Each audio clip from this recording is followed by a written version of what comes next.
Metallica band history and info. Few names in the history of rock and heavy metal carry the weight, influence, and enduring legacy of Metallica. Formed in LA in 1981, the group evolved from underground speed metal pioneers into one of the biggest arena headlining acts on the planet.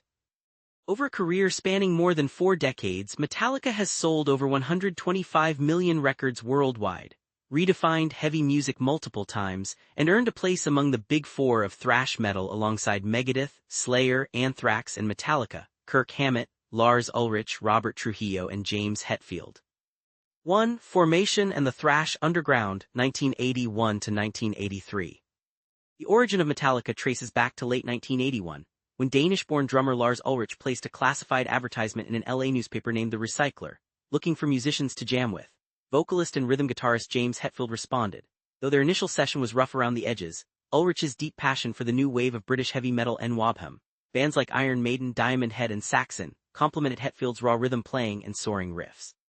Taking the name Metallica, a suggestion from friend and metal promoter Ron Quintana, the duo recruited lead guitarist Dave Mustaine and bassist Ron McGovney. The fledgling band quickly built a reputation for intense speed and aggression across Southern California, leading to their inclusion on the local compilation Cassette Metal Massacre. The lineup shift, seeking a more technical bassist, Hetfield and Ulrich caught a performance by Trauma bassist Cliff Burton at the Whiskey A Go Go. Astounded by Burton's lead-like bass playing using a wah-wah pedal, they persuaded him to join Metallica on the condition that the band relocate to San Francisco.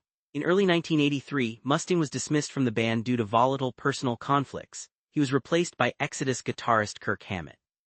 Mustaine would famously go on to form Megadeth. In July 1983, Metallica released their debut album, Kill 'Em All, via Megaforce Records. Packed with blistering tracks like Seek and Destroy and Whiplash, the record helped establish the thrash metal subgenre, combining the raw kinetic energy of hardcore punk with the precise guitar technique of heavy metal. 2 Masterpieces and Tragedy, 1984 to 1986.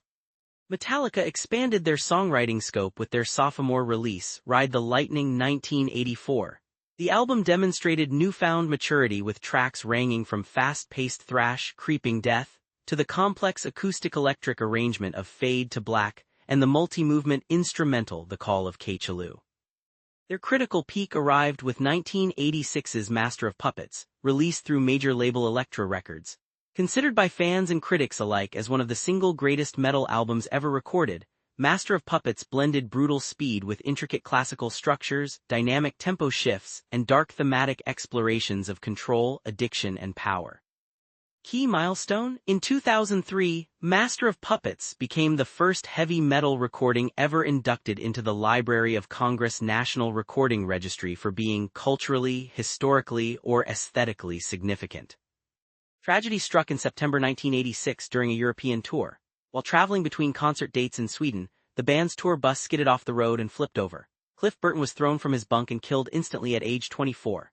Devastated, the surviving members briefly considered disbanding before deciding that Burton would have wanted them to continue. Flotsam and Jetsam bassist Jason Newsted was hired to fill the void.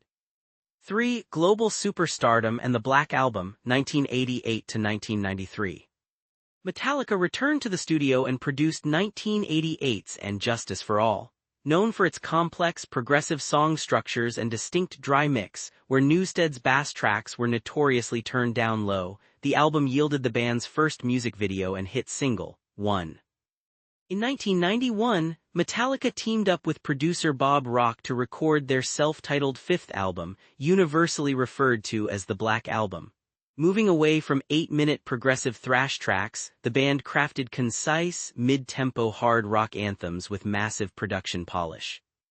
Driven by radio and MTV staples like Enter Sandman, Sad But True, The Unforgiven, and Nothing Else Matters, the album debuted at number 1 on the Billboard 200 and transformed Metallica into global icons.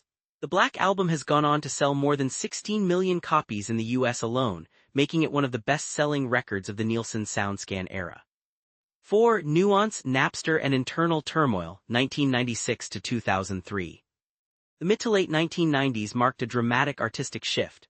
With 1996's Load and 1997's Reload, Metallica cut their hair, adopted alternative and blues-influenced rock textures, and experimented with new visual styling. While both albums hit #1 and produced radio hits like Until It Sleeps and Fuel, they sparked heated debate among old-school thrash purists. In 2000, Metallica became involved in a high-profile legal battle against the peer-to-peer file-sharing service Napster after discovering an unreleased demo of their track I Disappear circulating online. Led by Lars Ulrich, the lawsuit ignited intense debates over artist copyright and digital distribution in the internet age. The early 2000s pushed the group to the brink of collapse. 2001, Jason Newsted departed the band, citing physical toll and creative frustrations. 2001-2002, James Hetfield entered rehab for addiction treatment, putting all band activity on hold. 2003, suicidal tendencies and Ozzy Osbourne bassist Robert Trujillo officially joined as the band's new permanent bassist. During this tumultuous period, the band recorded St. Anger 2003, featuring a raw, unrefined sound devoid of guitar solos and featuring a notorious, ringing snare drum tone. The band's internal strife and therapeutic recovery were captured in the acclaimed 2004 documentary Metallica, Some Kind of Monster. 5. Renaissance and Ongoing Legacy, 2008-present. With the lineup fully solidified alongside Robert Trujillo, Metallica entered a creative rebirth. Death Magnetic 2008, produced by Rick Rubin, the record marked a return to fast tempos, dual guitar solos, and classic thrash arrangements. Hardwired to Self-Destruct 2016, a double album showcasing heavy, groove-driven riffs that topped charts in over 50 countries. 72 Seasons 2023, produced by Greg Fidelman alongside Hetfield and Ulrich, exploring themes of early life influences and adult personal growth. In addition to studio albums, Metallica's live performances remain monumental events. Their innovative M72 World Tour features a central donut stage in football stadiums worldwide, playing 2 distinct non-repeating setlists across 2 nights in every city. Band lineup: James Hetfield lead vocals, rhythm guitar from 1981 to present. Lars Ulrich drums, percussion from 1981 to present. Kirk Hammett lead guitar, backing vocals from 1983 to present. Robert Trujillo bass, backing vocals from 2003 to present. Cliff Burton bass, backing vocals from 1982 to 1986, deceased. Jason Newsted bass, backing vocals from 1986 to 2001. Dave Mustaine lead guitar, backing vocals from 1981 to 1983. Studio albums: 1983, Kill 'Em All. 1984, Ride the Lightning. 1986, Master of Puppets. 1988, And Justice for All. 1991, Metallica The Black Album. 1996, Load. 1997, Reload. 2003, St. Anger. 2008, Death Magnetic. 2016, Hardwired to Self-Destruct. 2023, 72 Seasons.